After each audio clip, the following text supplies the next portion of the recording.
Bismillah, alhamdulillah, wassalatu wassalamu ala rasulillah, sayyidina maulana Muhammad bin Abdullah, wa ala alihi wa sahbihi wa man tabi'a sunnata wa iqtada bihuda. Alhamdulillah, di pagi hari Jumat ini kita masih diizinkan oleh Allah Subhanahu wa taala, ya, meskipun dengan banyaknya dosa kita, banyaknya kesalahan kita, tapi sebagaimana harapan daripada Nabi Yusuf alaihissalam, ya, permintaan beliau dalam doa yang diabadikan oleh Allah dalam firman-Nya, ya, setelah dikasih oleh Allah kerajaan, dikasih oleh Allah ilmu ta'wil mimpi, namun pada puncaknya apa yang beliau harap, tawaffani musliman wa alhiqni bissalihin, kata Nabi Yusuf. Wafatkan aku ya Allah dalam keadaan Islam dan kumpulkan aku kelak bersama orang-orang soleh. Ini Nabi Yusuf, seorang nabi yang luar biasa. Seorang nabi loh ini, nabi. Beliau harapannya apa? Agar kelak dikumpulkan oleh Allah dengan orang-orang soleh. Orang-orang yang secara nyata berhasil menggunakan, memakmurkan umurnya untuk Allah Subhanahu wa taala. Maka kita yang juga manusia seperti beliau-beliau, memiliki umur di dunia seperti beliau-beliau, dengan ziarah ini minimal kita berharap mendapat barokah daripada beliau, sehingga mendapatkan taufik sebagaimana yang beliau dapatkan daripada Allah taala. Amin ya rabbal alamin. Hadirin rahimakumullah, melanjutkan daripada al-wasaya an-nafi'ah, Al-Habib Abdullah bin Alwi al-Haddad, beliau mengutip daripada sebuah kalam, ya, ila an qala radhiyallahu ta'ala anhu, wa qala rajulun li Hatim al-Asam, ya, salah seorang pernah berbicara kepada Al-Imam Hatim al-Asam. Hatim namanya, al-Asam itu tuli sebagai julukannya. Apakah beliau tuli? Tidak. Loh, namanya Hatim al-Asam, Hatim yang tuli tapi enggak tuli.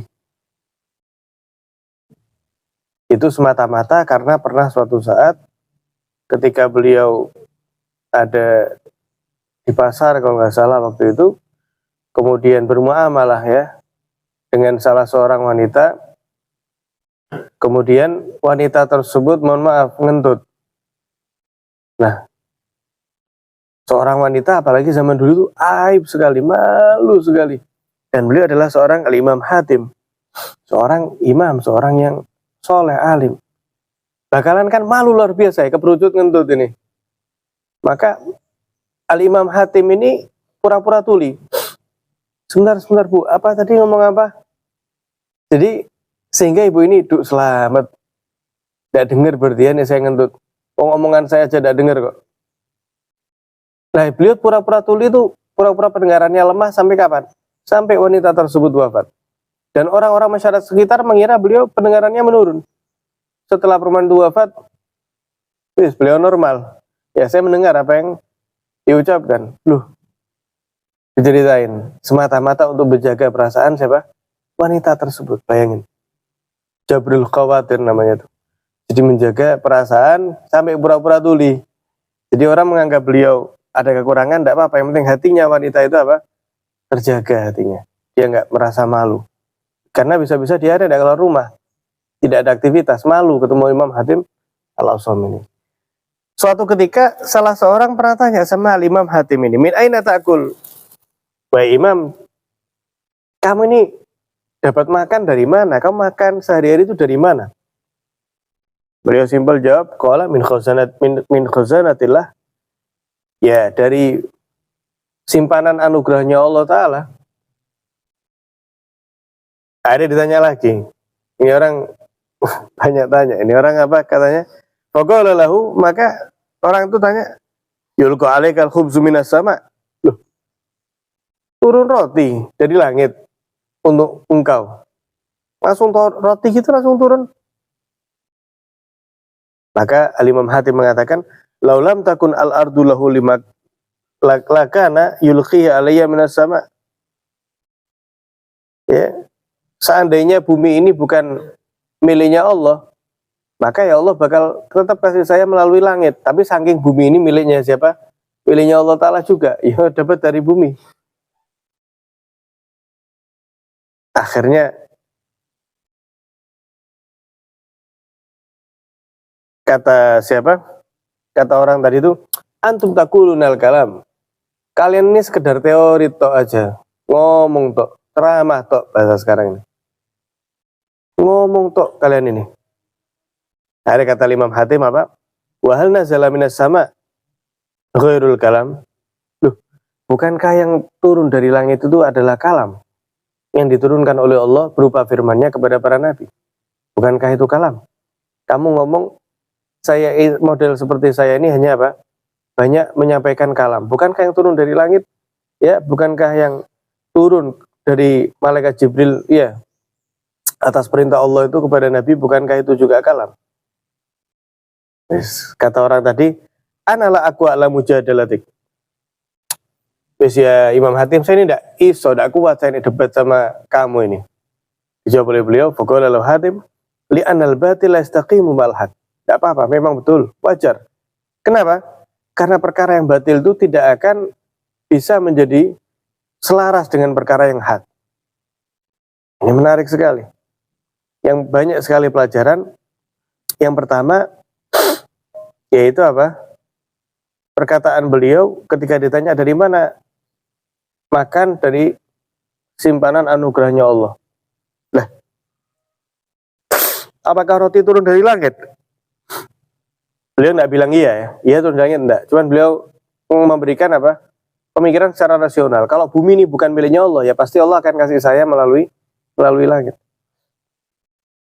Gitu ya. Terus dijawab, ini persis kayak orang sekarang ini ya. Antum taqulunal kalam. Alah, kalian ini cuma pinter ngomong. Ya, pinter kalam. Loh, bukankah yang turun dari langit itu kalam? Ya. Nah, orang-orang seperti ini pada akhirnya apa? Jatuhnya itu kemudian mencaci maki, memfitnah, menuduh. Gitu ya.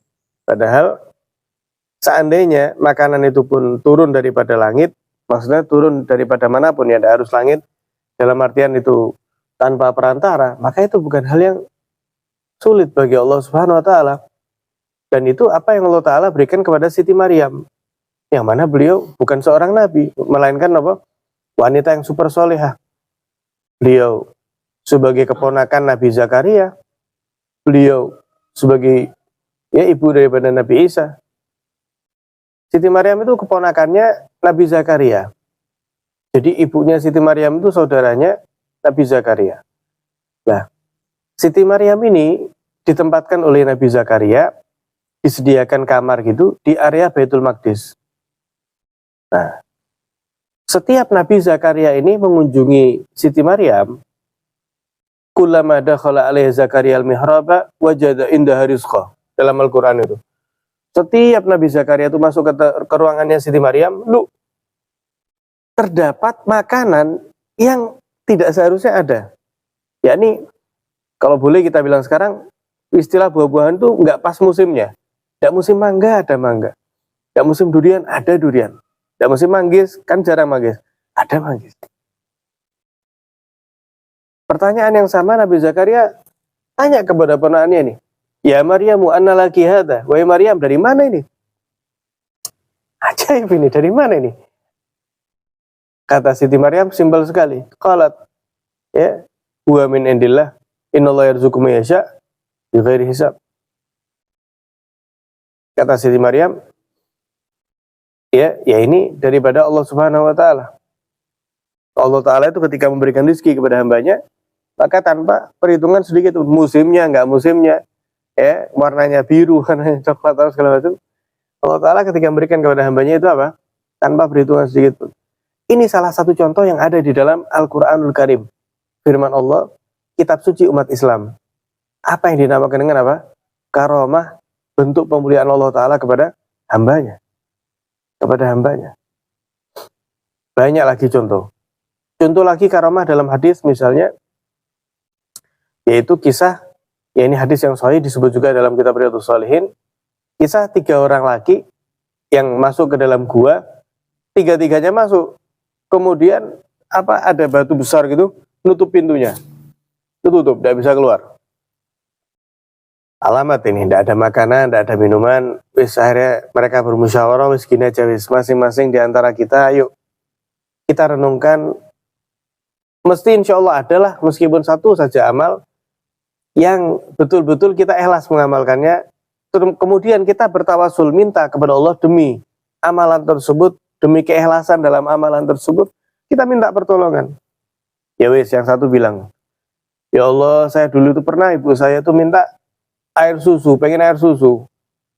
Akhirnya tak cari muter-muter, dapat saya air susu. Ketika kembali ke rumah, ibu saya sudah tidur. Akhirnya saya mendampingi ibu saya, Allah, saya berdiri di sebelahnya. Sampai kapan? Sampai bangun. Ya, sebelum subuh ibu saya bangun, lihat saya berdiri di sampingnya bawa susu. Saya berikan kepada beliau. Ya Allah, jika pengorbanan itu ikhlas karenamu, maka kami memohon bukalah batu yang di gua ini. Akhirnya kebuka sedikit, tapi nggak cukup buat lewat orang gitu. Kebuka sepertiga. Yang kedua, ini kan tidak ada remote ya, buka batunya itu enggak, gitu ya. Ini karomah namanya ini, dalam hadis yang sahih. Yang kedua, ya Allah, saya tuh dulu suka ada rasa senang kepada sepupu perempuan saya. Dia bilang gitu. Suatu ketika dia mengajak kepada saya keburukan, tapi saya menolaknya karena saya takut kepadamu. Padahal dia dulunya senang. Tapi ketika wanita itu mengajak keburukan, menolak karena takut. Ya Allah, jika itu saya amal ikhlas karenamu, maka kami mohon dibukakan batu ini. Buka lagi 2/3. Tapi tidak cukup orang untuk lewat. Yang terakhir, ya Allah, saya dulu ada punya pegawai, sebelum saya gaji dia sudah pulang duluan.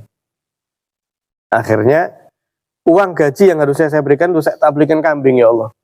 Tak belikan kambing lah kok barokah, punya beranak pinak banyak, puluhan ratusan. Suatu saat mantan pegawai saya itu datang kepada saya, kemudian saya bilang, kambing itu yang ada di lembah itu semua punya kamu.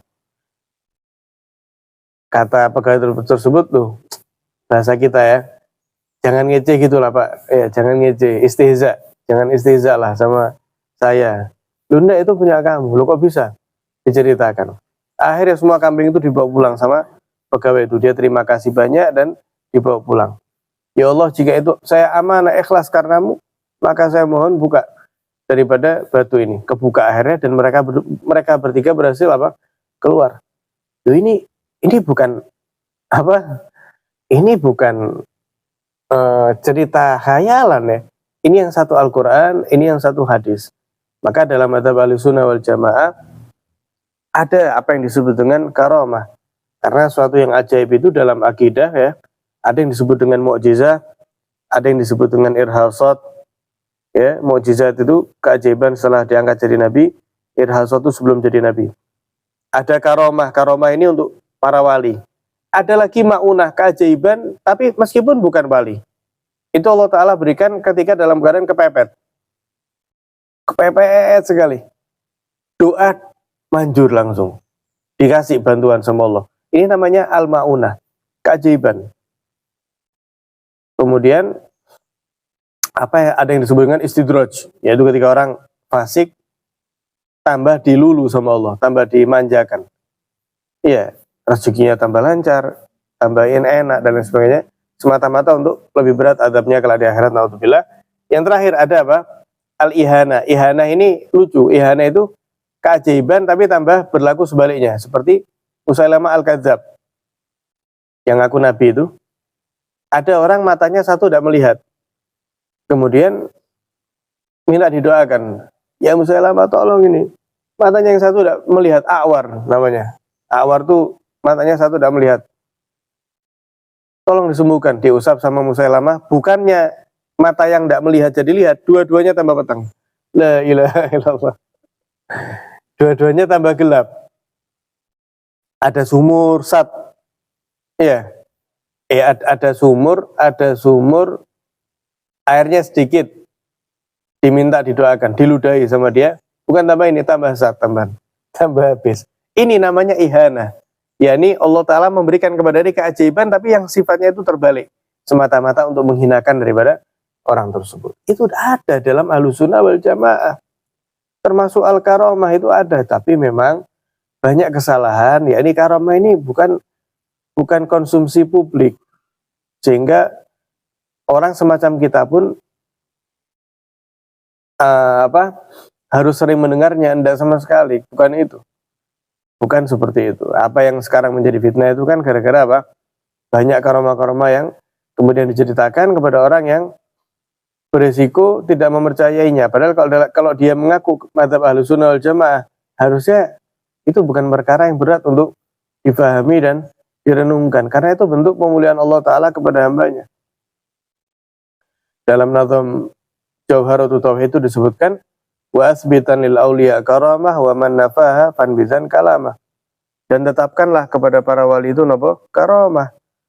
Barang siapa yang menafikan karamah, ini khurafat fanbizan kalamah, maka lemparlah jauh-jauh kalamnya tadi itu. Karena ini bertentangan, kontradiktif. Ketika kamu menyatakan kamu ahlu sunnah, oh iya ahlu sunnah nyel ya. Tapi tidak ada karamah, ini tidak masuk. Karena ajaran Ahlussunnah wal Jamaah itu ada karamah sesuai apa yang dalam Al-Quran, sesuai apa yang dalam hadisnya Nabi Shallallahu Alaihi Wasallam. Maka dari itu ketika Imam Hatim Al-Asam ditanya, ya dari langit ya nih bumi bukan miliknya Allah, ya dari langit. Nah, maksudnya demikian. Kemudian waqala Ibrahim Al-Khawas, al-ilmu kullu fi kalimatain. Ini menarik sekali. Sayyidina Ibrahim Al-Khawas beliau menyatakan, ilmu itu sebetulnya berpusat pada dua kalimat ini aja. La tukallif ma kufit, yakni minar rizq. Jangan kamu memaksakan apa yang sudah dicukupkan untuk kamu. Yakni minar rizki, yaitu daripada rezeki. La tukallif di sini jangan memaksakan, bukan jangan berikhtiar, mboten, jangan disalahpahami. Wis tak tidur-tiduran ae. Ya nek kita itu min ahli apa? Ada min ahlil kasb, ya ada ahlul kasbi, ada ahlu tajrid. Memang ada hamba-hamba yang sama Allah tuh dikasih rezeki apa? Meskipun tidak banyak upaya, niku ahlu tajrid. Ya monggo nih barangkali mau ngetes ya. Ya barangkali ahlu tajrid ya, tapi ya siap resiko. Ahlu tajrid itu tidak grundel. Ahlu tajrid itu tidak tidak ngedumel gerundel. Kok saya tidak ada ahlu tajrid, makan tidak makan, ya situ. Dapat nikmat banyak, dapat nikmat sedikit, ada ahlu tajrid. Tapi semua orang apakah masuk ahlu tajrid apa ahlul kasab? Wallahu alam. Masing-masing di antara kita tidak ada yang tahu, kecuali dia sudah ngetes tadi itu ya. Nah, tapi kata beliau jangan terlalu memaksakan, apalagi sampai keluarganya misalnya lama tidak ditemuin, atau sholat-sholatnya ibadahnya banyak yang ditinggal. Nah itu kata beliau, la tukallif ma kufit, jangan memaksakan sesuatu yang kamu sudah dijamin, yaitu rizki. Bahkan kemarin itu ada di Tanwil Mukhtarin, tidaklah satu daripada biji kurma itu melainkan tertuliskan ya ini secara kiasan bukan ditulis betul diukir di biji kurma, tertulis hadza rizqu fulan bin fulan, ini kurma butir ini, yang butir ini rezekinya fulan bin fulan. Ya ini tertuliskan dalam arti kiasan ya, bukan tertulis beneran. Maksudnya apa? Tidak ada di alam semesta ini rezeki yang kata Imam Haddad alladzi li ghairik la yasil ilaik walladzi qusim lak hasilun ladaik. Yang ditakdirkan untuk orang lain tidak bakal sampai kepada kamu, tapi yang ditakdirkan sampai kepadamu tidak bakal meleset, pasti sampai. Jadi ikhtiar tidak apa-apa, tapi jangan memaksakan. Nah, jangan memaksakan sesuatu yang sudah dijamin untuk kamu. Wala tudayyi mastukfit, jangan kebalik juga. Jangan justru menyia-nyiakan hal yang kamu belum dijamin. Inilah kebalik, yang sudah dijamin begitu semangat. Yang belum dijamin, betul-betul belum dijamin, malah disia-siakan. Apa itu? Yakni minal amal, yaitu daripada amal. Ya, karena amal tidak ada yang menjamin. Mudah-mudahan kita termasuk hamba yang soleh, hamba yang ahlul jannah insyaallah. Cuma tidak ada yang menjamin itu. Jadi kata Al-Imam Ibrahim Al-Khawas, ya, ilmu ini dua, jangan memaksakan sesuatu yang sudah dijamin untuk kamu, dan jangan menyia-nyiakan hal yang belum dijamin untuk kamu, yaitu amal. Ya mudah-mudahan yang sedikit ini bermanfaat. Sallallahu ala sayyidina Muhammadin wa ala alihi wasallam. Walhamdulillahirabbil alamin.